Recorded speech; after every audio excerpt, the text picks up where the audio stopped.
There was a young man who came to the Prophet ﷺ complaining to the Messenger ﷺ. He said to him, Ya Rasulullah, my father takes my money. He always asks me for money. Rasul ﷺ said, well, call your father. He went to call his father.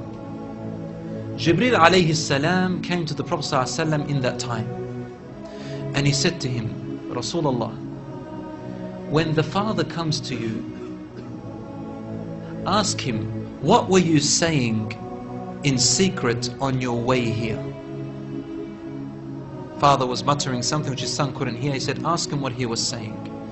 When the father approached the Rasul ﷺ, asked him, is it true what your son is saying? The father said, Ya Rasulullah, if he only knew what I'm using his money for anyway. I'm using it to look after his poor auntie. She is left without anybody. Where else am I putting it? Only in places where I have to. Using it towards his family. The Prophet ﷺ said, look, I want to ask you a question. Tell me about what you were saying in secret when you were coming towards me here.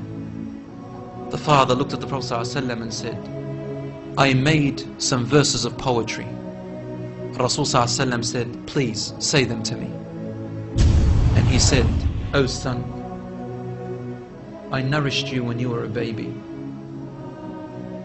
And I looked after you in care as you grew up until you became an adolescent. You lived upon what I worked for and strived and sacrificed in my body and time and wealth, so that you may live healthy. Whenever a night passed you, when you were sick or ill or coughed, I was the first to be up, carrying you and looking upon you with my heart, afraid if an atom or a little breeze would harm you in any way. I could not sleep while seeing you sick until you slept, and then I slept. He said, when I used to see you sick, it was as if I was the one who was sick and ill, and so my eyes would always overwhelm with tears, but you never knew. And then he said, and when you finally reached the adulthood, which all my life I was anticipating and looking forward to seeing you become that.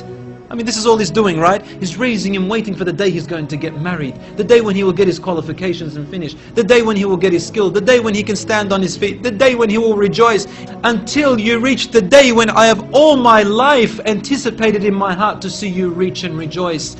You gave me a reward, and your reward was harshness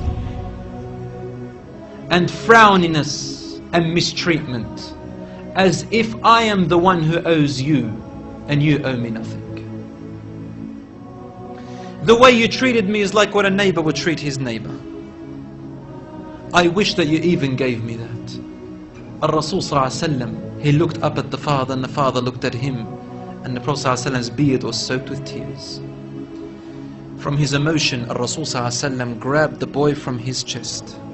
He shook him and said to him, you and everything you own belongs to your father. This hadith is narrated in Ibn Majah. Today we see children taking their own parents to court because they took their house or their property. Allahu Akbar.